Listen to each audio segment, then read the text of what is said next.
All right, welcome in, guys, to another episode of the Chief Zone Podcast. I am Farzin Vasugian here with you on a Tuesday. On a Tuesday night, yes. Got some breaking news, and yeah, boy, aren't we so thrilled about this one? Rashee Rice in the news again. Not good, as he is currently under investigation after an alleged assault took place at a Dallas nightclub. Again, there's no more details than that right now, other than Rashee Rice is a suspect. Yeah, that's not good. Again, still waiting on details, but that is not good right now. We'll discuss that shortly. There is a very significant a rumor going on regarding the state of Kansas and their offer to Clark Hunt and the Kansas City Chiefs. You guys definitely will want to hear this. There was some interesting stuff that was out there today on talk radio in Kansas City that definitely needs to be brought up. The Tom Brady roast took place over the weekend, and that got a lot of people talking. And also, the NFL has announced its scheduled release date. So we'll talk about all of that here on this episode of the Chief Zone Podcast. I see you guys coming into the live chat. Appreciate you guys taking the time to be here. Yeah, obviously a lot more people watching live right away because of the big news. Before we get into that, want to let you know this podcast is brought to you by SeatGeek. SeatGeek is the place to go for your ticketing needs, whether you want to go to a sporting event, you want to go to a concert. SeatGeek is the place to go. I went to the Kansas City Royals and Texas Rangers game on Saturday. It was a lot of fun, minus the final score. That was a pretty bad one. I'm not going to lie. I left early, so I don't even know what the final score was. It was a lot too little, but still had fun and got to go thanks to my friends over at SeatGeek. I was supposed to go to another Royals game later this year, but unable to make it. Guess what I'm doing? Putting those tickets for sale through SeatGeek. And if you're a new SeatGeek customer, meaning if you've never made an account with SeatGeek before, you've never purchased from SeatGeek, I do have a little nice bonus offer for you. Put in my promo code FARZINE at checkout, and you will save $20 off your first purchase from SeatGeek. Go to SeatGeek.com, pick your tickets, and at your checkout, enter the promo code FARZINE, and you will save $20 off your first purchase from SeatGeek. All right. Appreciate you guys joining in. I see you guys in the chat. Jim, Bob, Ray, appreciate you guys. And I see a lot of you guys watching as well. Please chime in because I really do need to hear from you guys on this upcoming story. By the way, for those of you who are listening, I'm going to be drinking a lot of water. So long story short, I'm actually under the weather. So if I sound a little weird, if I sound like shit, it's because I sound like shit. I told myself this week, I'm like, you know what? I'm going to rest, just try to recover. No podcasts, no Red Friday live chat. Because, you know, there's no big news going on. It was actually a very quiet Tuesday. And then, boom, we got the big news. So I said, you know what? Rules were meant to be broken. So we are going to go ahead and do a podcast. So, yeah, that's how things stand right now. Okay, let's get into it, even though we don't want to, but we have to here. Rashee Rice is in the news, according to what's the news station in Dallas? Is it WWFA or WWAF?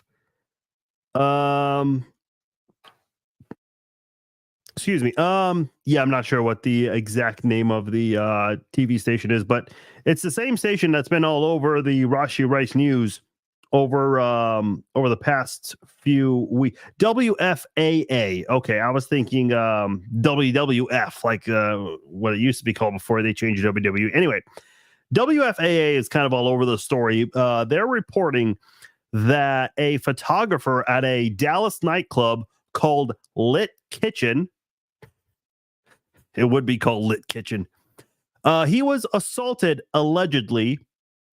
And according to a social media page on Instagram called Dallas Global Again, It appears that this photographer, it appears that they have a lot of the information on this, but they're claiming that Rashee Rice punched the man, and the photographer, suffered a broken jaw. Again, nothing confirmed, but it's hard to see how there's going to be some sort of a positive spin that goes in Rashee Rice's favor right now.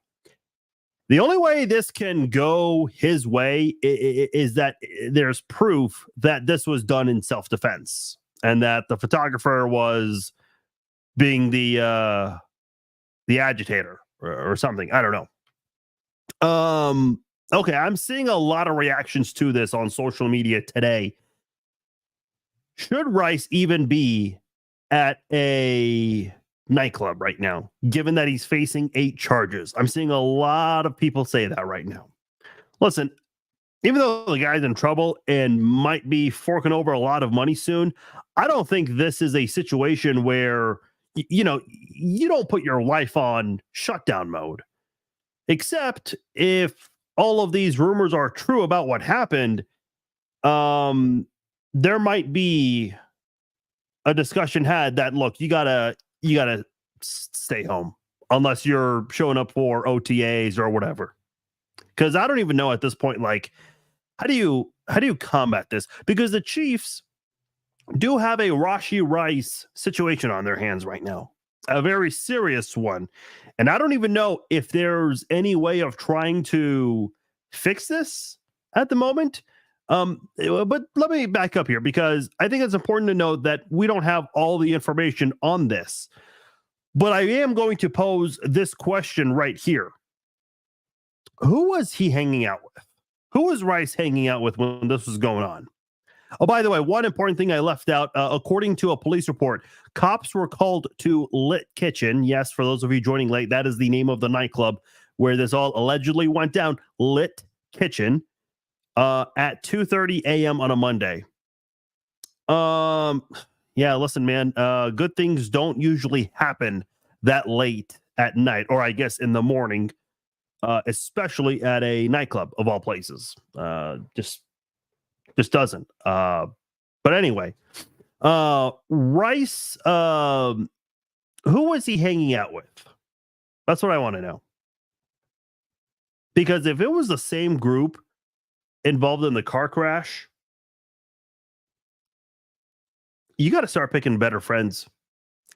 Let's just say Rice did not even do anything. Let's say he is not a guilty member of this matter here. Okay, hypothetically, let's just say that's not even he did nothing. But if you were there, there was such thing as being guilty by association. That is a real thing. I'll tell you something real quickly. I had a friend in high school. Long story short, actually went to elementary school with this kid. Then, we ended up crossing paths again in high school. And so we became friends, headed off just because we had known each other from the past. And good kid.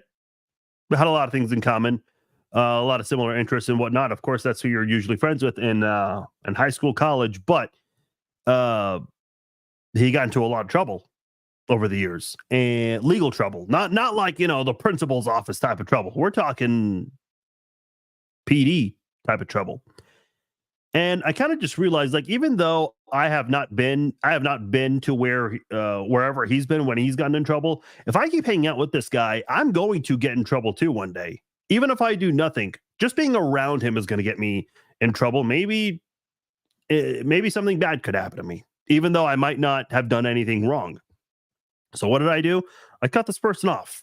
Hated to do it, but you got to look out for yourself. And, I just graduated from high school at the time. And that's one of those things where it's like, you got to look out for yourself because no one else is going to look out for you but you. Listen, I get that these guys might be, longtime friends of Rashee Rice, maybe teammates from college. One of them was an SMU football player from what I remember in the reports. But my thing is, how important are these friends of yours? Because if they're so important that you can't cut them out of your life, I guess you got to make a decision. It's going to be either these friends of yours or your NFL career. Which one is more important to you? Because Rashee Rice is a very talented football player. We know this. He just broke the NFL postseason record for receiving yards as a rookie. He's done some things that have never been done before. Obviously, Puka Nacua was the best rookie wide receiver last year, but in terms of overall postseason, Rice broke the record. So this is kind of getting to a place now where, okay, you did the whole, speeding, racing on the highway with your buddies, and there was marijuana in the car. And it's just, not a good look. Not a good look at all. And now you have this situation again. A lot of details still out there that we don't know, but his name is involved in this. And again, going to a nightclub. There's no problems if you want to go to a nightclub. Go to a nightclub. Have fun. But this late, or I guess early in the morning, 2:30. Yeah, I mean, I don't know, man.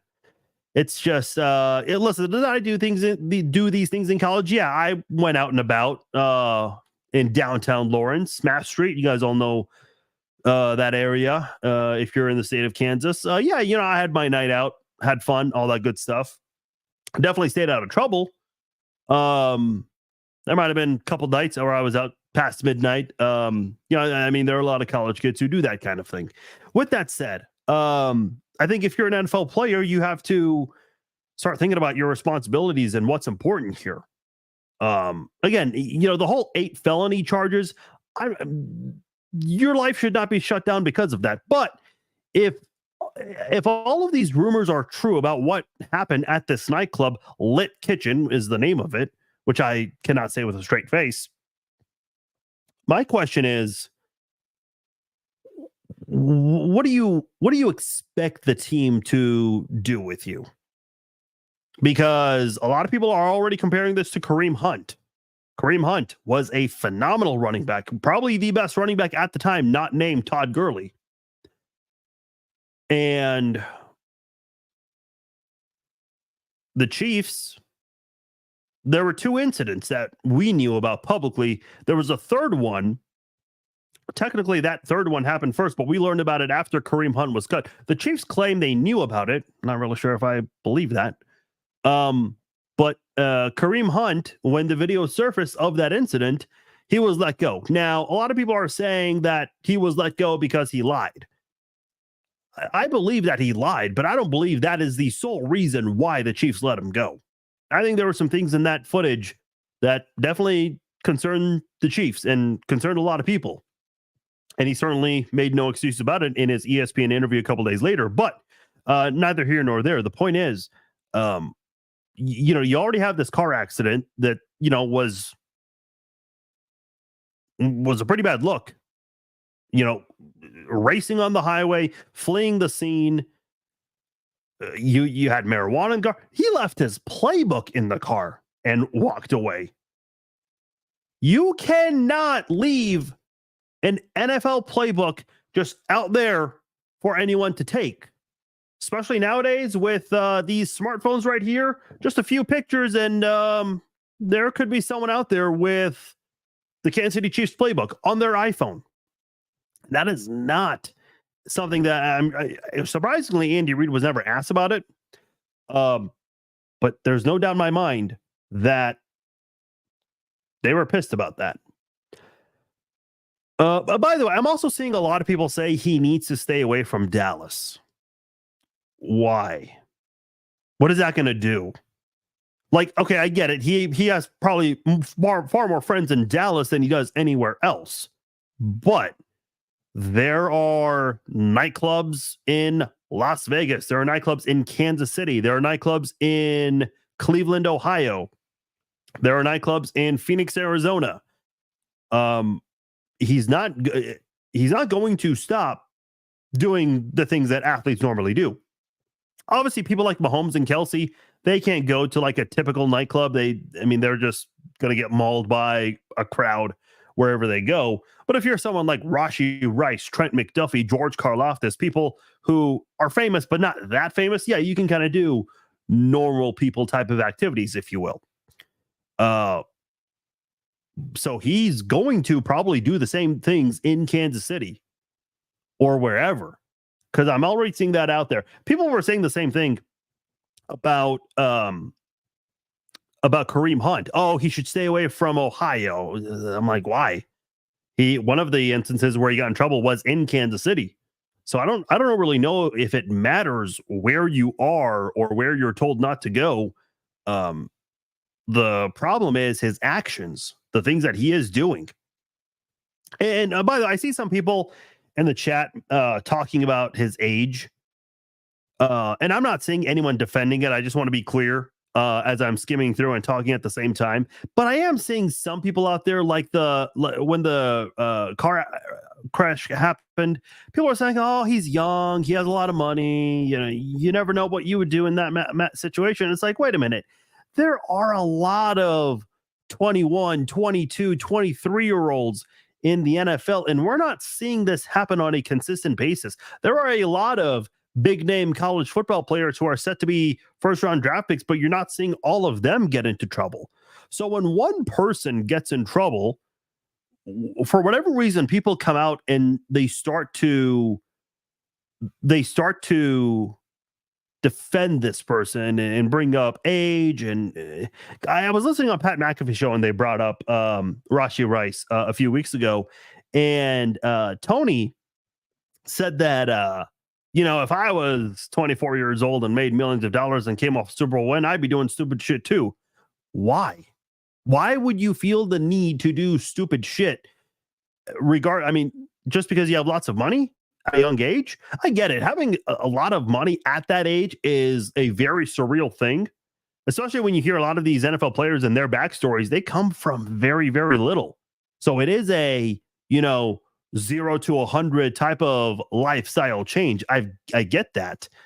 But man, I just don't know at the end of the day that, you're making poor decisions right now.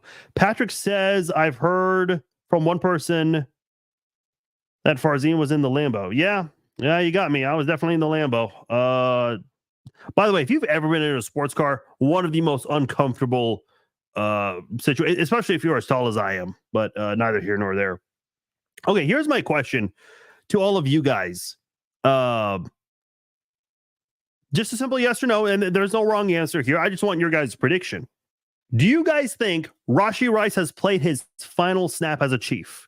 Because if he did, it would have been that Super Bowl win against the 49ers. And for whatever reason today, people are retweeting that clip of him and Patrick going at it on the sidelines after that, which, by the way, that pass, I think it was to Kelsey. Yeah, Rice was open after the pass was thrown, but that's why they kind of clashed heads. Lots of people are saying yes. Okay, it's funny because I did a poll on Facebook and on Twitter or X, whatever you want to call it. Surprisingly, my Facebook followers think that he's done. My Twitter followers, majority of them voted no. So that's kind of an interesting little dynamic there. A lot of people are saying yes. We have a few no's. Sean is saying no, but leash is extremely short. I mean, if you're the Chiefs and you are not willing to cut ties with him, you got to seriously have a conversation. It's like, dude, we got to start laying some ground rules with you right now. And I don't think you can put this into the contract because legally, I just don't think that's allowed. But I think you can make a verbal. Yeah, see, Josh knows me very well. Cadillac. Yeah, that's what I'm about, baby. You got to have a serious conversation with Rashee Rice, and I'm sure it's already been had today. I'm sure it's been had, and if it hasn't been had, why not? Yeah, some people think that. Okay, Dwayne is saying trade him after next season. Who's going to trade for him? Because here's the thing. Again, we still don't know what happened in this whole Dallas nightclub situation. But let's say what he did allegedly, is true. So the NFL is not going to wait on the suspension for that. They can hand out that suspension pretty soon.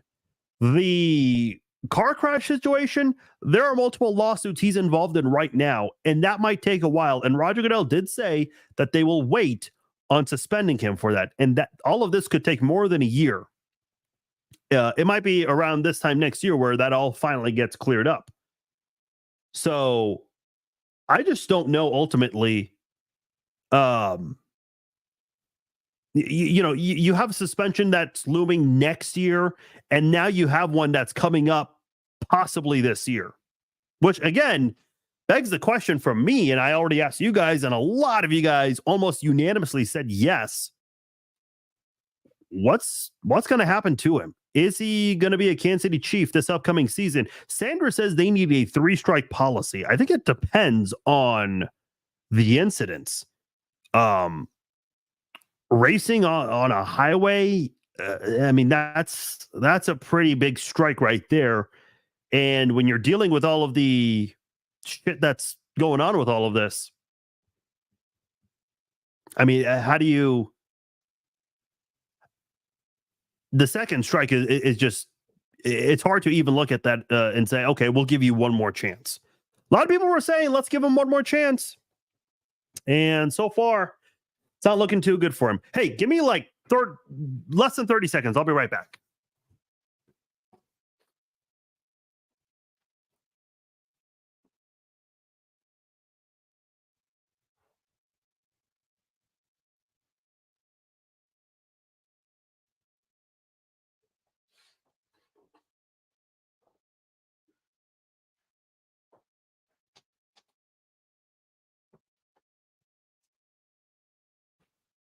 All right, appreciate you guys. Yeah, for those who missed it, I mentioned this at the beginning of the podcast. I'm actually under the weather here, so and I don't know why that went off, but it just did. Probably makes sense since we were silent for a few seconds. But anyway, just had to get another water bottle here. So I said no podcast this week since I'm under the weather, and of course we have to have breaking news. So that's all lovely. Yeah, Dwayne, I don't know. Oh, I just lost his comment. There it is. Yeah, I don't know, man. I don't know if he's going to have higher trade value. I mean, being away from the game of football, that can be kind of difficult to go off. I'll say this now, because I think we've covered Rashee Rice and, the person and all the acts, all of that from a Chiefs football standpoint. I think the Chiefs are going to be just fine. Fortunately, not that you want these things to happen, but unfortunately, that's just the way things pan out. From a football standpoint, luckily, this all happened before the draft. Because if this all happened after the draft, well, obviously the new incident happened after the draft, but there was one that happened before, and that forced the Chiefs to kind of focus more on wide receiver. I think the Chiefs were going to draft a wide receiver anyway, but probably focus more on that now because of the car crash that took place. And they got Xavier Worthy from that. Now, if you do decide to cut ties with Rashee Rice before the season, what does your wide receiver room look like? You're going to have Hollywood Brown, Xavier Worthy, Kadarius Toney, Sky Moore, Nico Remigio, maybe? I mean, we're starting to get into an area where you're going to have some unfamiliar names. Justin Watson, of course, the guy who has been around for a little bit, been good for depth support, was one of the more reliable receivers last year. And even then, he still dropped a lot of passes. You're going to be in a very interesting spot here if you're the Kansas City Chiefs. Still, your receiving core, I think, is going to be better than last year for sure. But you probably need to seriously consider a free agent out there. We learned today that Tyler Boyd is going to Tennessee. We learned over the weekend that Odell Beckham Jr. is on his way to Miami. Now, I think some people aren't really losing sleep over that anyway. But if you want to look at the available free agents at the wide receiver position, we don't have a lot of big names left. Let me just bring up the top 5 list. Best wide receiver free agents left. Because I looked at that earlier today when Tyler Boyd signed.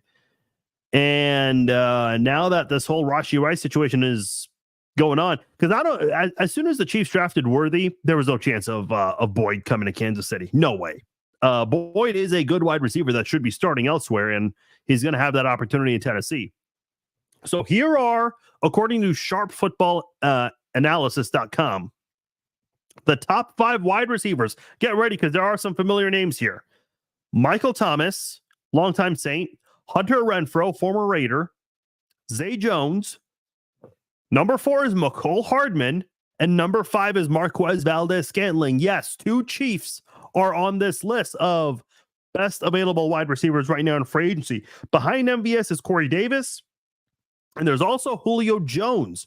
Allen Robinson is also on the list. I actually liked Allen Robinson at one point. Would be very curious if the Chiefs give him a second chance or a chance. I know the Chiefs wanted him at one point, but couldn't get him. Richie James is also on this list, who the Chiefs brought in from the Giants last year. So the number of wide receivers available right now, not very good. And as soon as I mentioned Mecole Hardman and MVS, I'm sure a lot of you guys thought, oh, yeah, not a lot of good names left. Listen, I think Mecole Hardman has some upside and potential, but his development has not been very good in the NFL. Yes, he had the walk-off touchdown and all of that, but this is one of those situations that you've got to I don't know, man. Like, if the Chiefs want to make a move at wide receiver, you got to work fast, because following the draft, you tend to see some teams go make moves in free agency. Maybe there's a running back they wanted that they couldn't get, so they go to the free agency area and try to fill that void. I guarantee you there are teams that have probably been in contact with Michael Thomas, Hunter Renfrow, Julio Jones. I'm sure Mecole Hardman and MVS have been receiving contacts also. MVS visited the Chargers the other day. Now, I don't know. I mean, he dropped by for a visit. See what I did there. But we don't know what happened there. So, Randall Cobb is available. At one point was considered very, very fast. Sterling Shepard, another familiar name that I'm sure you guys are familiar with. Jakeem Grant. I mean, not the greatest pool of wide receivers, which is completely normal on May the 7th. You're not going to see the best set of wide receivers available at this point in the offseason. So if Kansas City wants to give Michael Thomas or Julio Jones an opportunity to come to Kansas City and get a ring before they retire, well, you better do it very soon. You want to give Mecole Hardman one more chance? Better do it soon, because at this point, we don't really know what's going to happen with Rashee Rice. Heath has asked, has he had a conversation with the commissioner yet? I don't really know. But I was thinking about this earlier. The NFL might put Rashee Rice on the commissioner's exempt list. That might not be out of the question right now. I think that's something that a lot of people need to kind of just be aware of here. MVS is meeting with the Chiefs this week. Maybe. I mean, if you want to give him one more chance, I don't know. Ellie says Chiefs going to three-peat with or without him. Listen, I do agree. I think, can I fix the Royals bullpen? I'm not watching the game, but I'm seeing Twitter reactions. So I'm going to take a guess and say the Royals bullpen once again had another failure here. Plug in Zamet at wide receiver. I don't think so. Listen, you got to understand with him, he's new to the sport, brand new to the sport.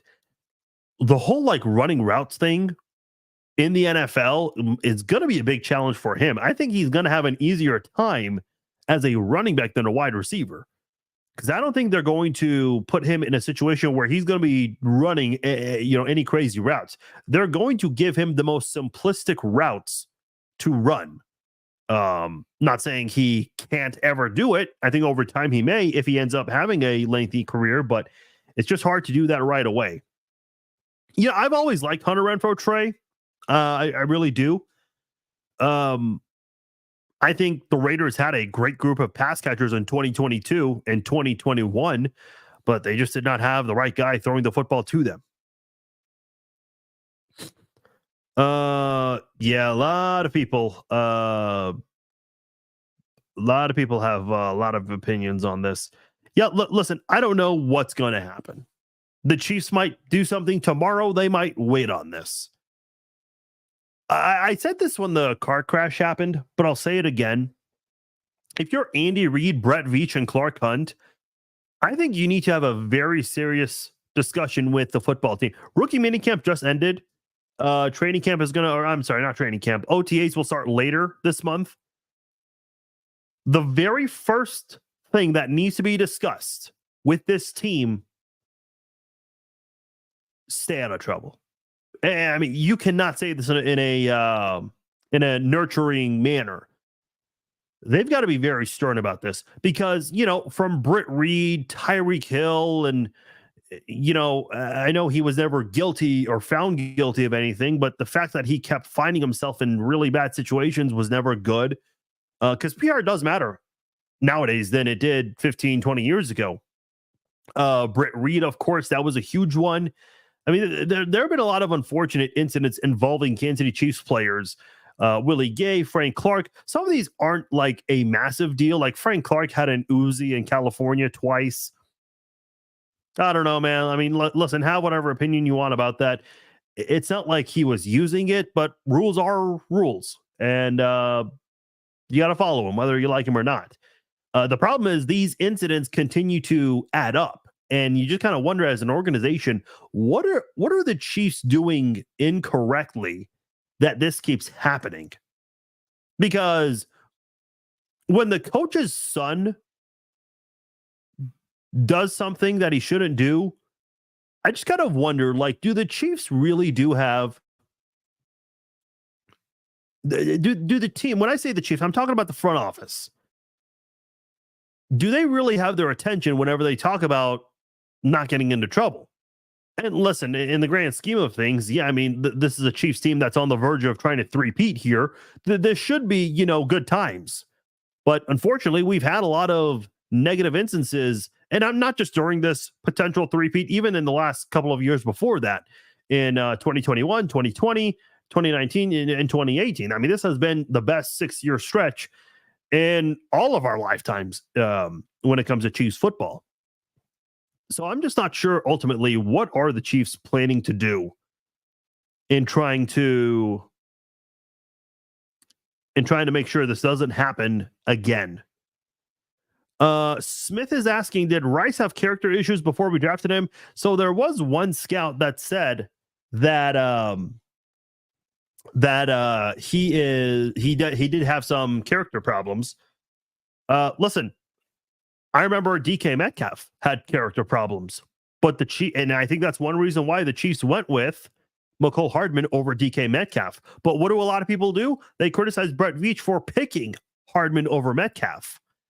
Yeah, I know Hardman's won 3 rings, including a walk-off touchdown, but Metcalf has been the far more productive football player. So, and I think sometimes, like, there might be 2 general managers that talk to the same player who has been in trouble in the past. One general manager might take away from that and feel like they had a pretty good interview with him discussing that matter, and another general manager might feel opposite. So it's kind of hard to really figure out, what exactly it is the Chiefs have, how they do their due diligence with these types of things. Route running may need some work with jet sweep screen passes. Yeah, I mean, those are pretty simple things to do. I don't want to say they're easy, but I think those are, easier things that he can start with, Heath, for sure. James Belcher is a very bad one. I think you mean Jovan Belcher. Now, it is worth noting that none of the front office members, except for Clark Hunt, none of them were on the team when that happened. And that's one of those things where it seemed like there was a personal matter going on with Belcher and his girlfriend at the time. So, I mean, you could have had Bill Belichick, who is known to be very strict, and you probably that may have still happened. Who knows?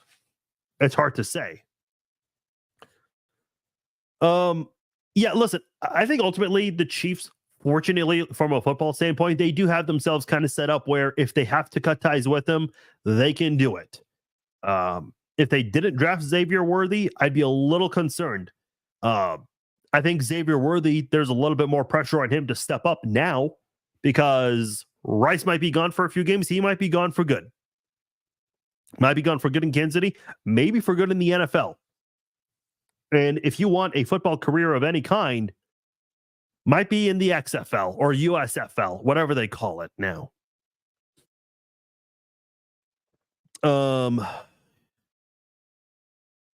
Yeah, some people think that if this is proven to be true that he's cut. Yeah.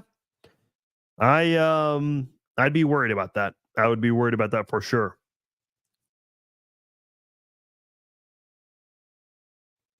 Timothy says Belcher got in trouble with his ex overseeing his kid. That was Willie Gay. That was Willie Gay.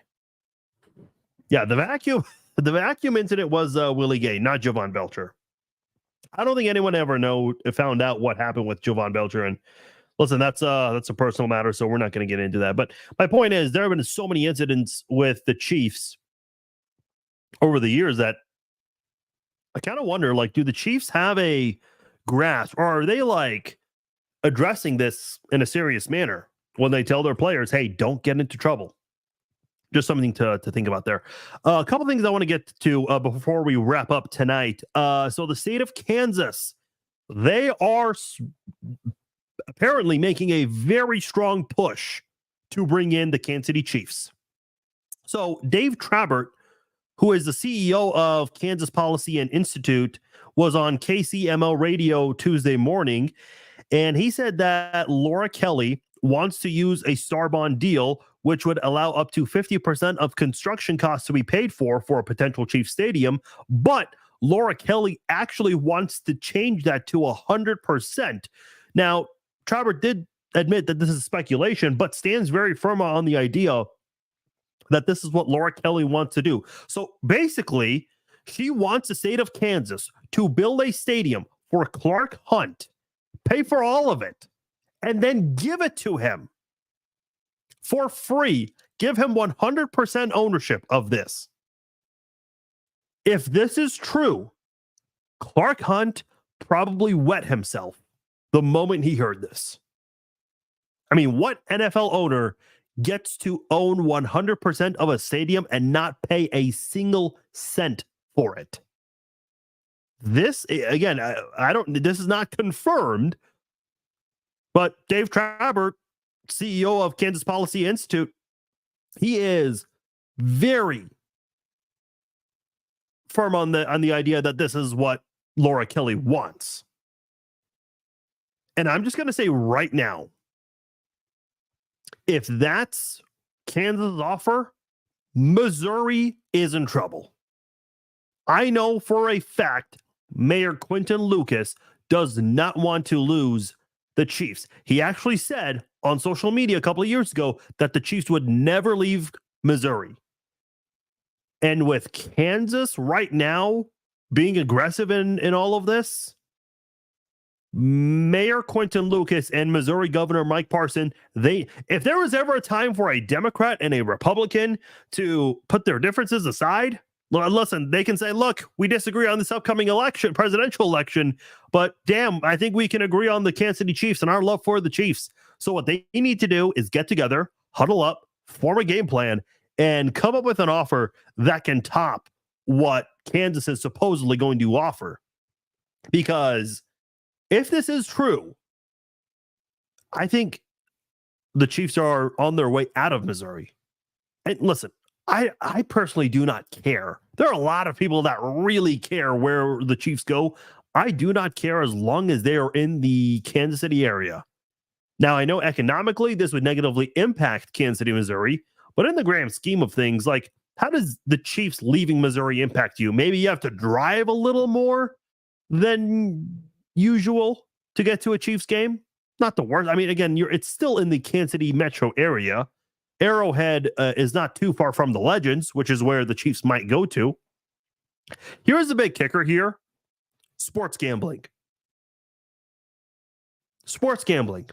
That's the biggest one here. Kansas legalized sports gambling years ago. Missouri, I don't even think has entered step one in trying to legalize sports gambling.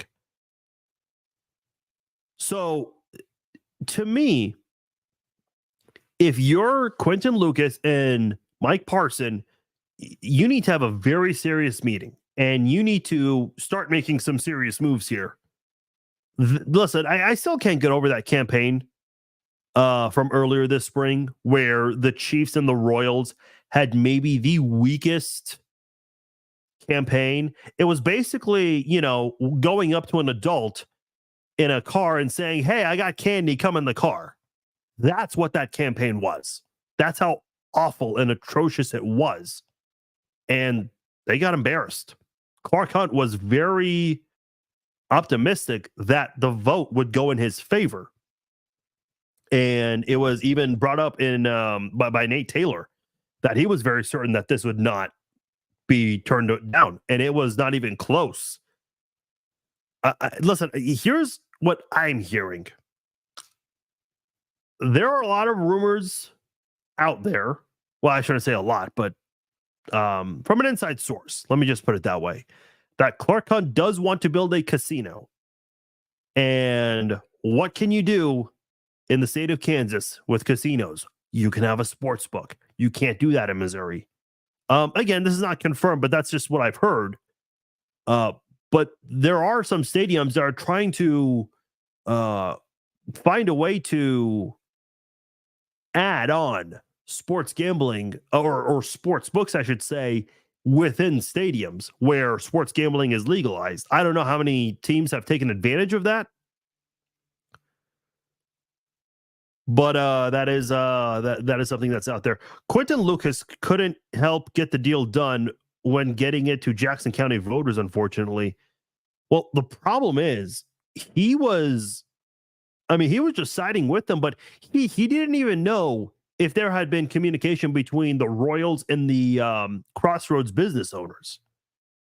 Jacob says, "You really think Johnson County wants to let those two stadiums go bust without those teams? They'll just sit there and decay." Okay, I've seen people say Johnson County. Where in Johnson County are they going to go? The only place I can think of would be Shawnee Mission Park. And to be quite honest, I do not want to see Shawnee Mission Park go. That would be bad. We need our parks, especially for a guy like me who loves going to parks. The other area I can think of would be Blue Hawk. That is where there were some rumors many years ago that the Kansas City Wizards might go. Obviously, they rebranded and they're now sporting KC. But the area Blue Hawk, it's actually right across the street from where I went to high school. That used to be just a bunch of open land, nothing there. Now you have grocery stores, you have restaurants, fast food restaurants, dine-in restaurants. You have basically, it's almost like a mini town center kind of. So there's also a hospital in that area, a fire station. I mean, that place has grown over the years. And I got to admit, I'm kind of glad it happened after I graduated from high school because I'd probably be going to Five Guys every day after school. But at the end of the day, I mean, I don't know where in Johnson County you would have a pro sports team. There aren't really. Bob says, "Fuck Johnson County." Lamont says, "I hope they leave Kansas and Missouri and watch people flip out." There will be a massive protest. Listen, I know there are people in Missouri and Kansas on social media fighting with one another. Listen, I think you just have to put your differences, you're literally a state line difference aside and just understand we just need the teams to stay here. That's it. But yeah, Kansas, they're being very aggressive about this. So I'm very interested to see what Missouri's response is going to be. Two things left. The roast that took place over the weekend. If you saw it, you saw it. If you didn't see it, go watch it. I can't really describe this. I'm not going to repeat a lot of those things. I will say, it definitely like was a big middle finger to the PC era that we're kind of in right now, where some of the most simple jokes kind of get blown out of proportion. I laughed. I thought it was funny. Were there some moments where I thought, I don't know if that's something you wanna discuss? Listen, nothing. I was not personally offended by anything except for one thing, and I'll get to that one thing later. But they brought up Tom Brady's divorce in multiple manners. They brought up Robert Kraft's massage situation, and Tom Brady supposedly walked up to, I can't remember the name of the comedian, the roaster, and said, "Hey, don't say that shit again." But apparently Tom Brady was joking when he said that. He wasn't like being. Apparently that was part of the roast. I don't know. I guess the roast was scripted. I don't know. He said it on the Rich Eisen show. And then Aaron Hernandez jokes were made. I think Tom Brady made a comment because at the end Tom Brady then responded and roasted everyone. He said, "Hey, he praised Gronk and said playing tight end. There were no big standards. It was just play well and don't kill anyone." It's like, okay. But he did make a joke that I did actually take a little bit of offense to. He said, "I'll never forget where I was on that day on September of 2001 when two jets crashed into Drew Bledsoe." It's like, man, I'm all for like dark humor, but then there's like way too dark, and I just don't know if 9/11 is ever anything to joke about, in my opinion. I mean, if you want to make a joke about Drew Bledsoe getting hurt and how that opened the door from Tom Brady, fine, like go that route. Somebody made a joke saying, I can't remember who it was. The only injury that Gronk can spell is ACL. Like, that's funny. That is funny. There are a lot of funny things said. Tom Brady, he had some digs. He had some digs at the Chiefs with having the loudest stadium in the NFL, supposedly all 14-year-old girls, which is ironic because he was right there when the Chiefs broke that record. But listen, it's a roast. It's not that deep. He had a really good zinger against the Bills fans saying, "How can you call yourselves Bills Mafia when the Mafia has a ring they can actually kiss?" It's like, that was good. Even Bills fans were like, yeah, that was really good. There were some Bills fans that were wildly offended by that. But hey, I mean, roasts aren't for everyone, I guess. Jeff Ross. Thank you, Terrell. Yeah, listen, I don't like the PC era we're in where almost everything that can be said can be turned against you and your life could essentially be ruined. I mean, listen, there were a lot of things that were said that were, maybe too offensive. I try to be very cautious of using the R word, which is used to poke fun at kids with special needs. Because I've been around kids with special needs and I know the struggles and what that's like. So I think that's something that, I try to. Have I used that word in the past? Yes, I think a lot of people have. I think today that word is strongly frowned upon. There are a lot of words that are strongly frowned upon today. So I'm not sure, what's right, what's wrong, what's okay, what's not okay in these kinds of situations. Excuse me. Like I said, I'm under the weather, so that's why you hear the mute button a lot. Radio stations have a cough button. I'm just using the mute button because I don't have a cough button. Look, I don't know what the right answer is here. I would be very afraid to be a comedian today because of all the things that are just under a microscope nowadays. Shane Gills did Saturday Night Live a few weeks ago, and boy, was he was not afraid to say whatever he wanted to say. I mean, he made every possible offensive joke in every category he could think of. He went there. But listen, it's a roast. I know Giselle's upset. Not Robert Kraft's fiance, Aaron Hernandez's fiance spoke out saying she was upset. Okay, I get it. I mean, they were not in on this roast, so I can understand. But at the same time, like if you're Giselle, you had to have known that this was going to come. If Tom freaking Brady is going to do a roast, you know damn well the divorce is going to get brought up. And boy, were there some good ones there. Last thing real quickly I'll get into before I get out of here. The NFL schedule is expected to be released on May the 15th. Yes, 5/15 is when the schedule is coming out. Why do I say 5/15? Excuse me. Because Patrick Mahomes' college number is 5 and his NFL number is 15. Go ahead and start your conspiracy theories while you're at it. Anyway, with that said, I don't know how many primetime games the Chiefs are going to get. They were scheduled a bunch of primetime games last year. One of them they flexed out of, the Monday night game against the Patriots. But I think the Chiefs are going to get, just to give a safe number here, I think 5 primetime games at the minimum. I think in any order, the home games against the Texans, Raiders, and Bengals. And then road games against the Broncos and 49ers. I mean, you have to put the 49ers. I think the Ravens might also be a primetime game as well. AFC Championship rematch, Super Bowl rematch, a couple of division rivalry matchups at the Broncos. You lost at Denver last year, so why not have that on primetime again? You lost to the Raiders at home, so that would make sense to put on primetime. Who is going to visit the Chiefs for the season opener in early September? The 3 teams I would like to see, one would be the Texans for a potential AFC championship rematch down the road. Number 2 would be the Raiders, because I mentioned the Raiders beat the Chiefs.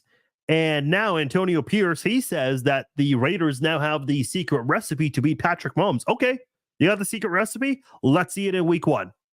Let's see you beat Mahomes again.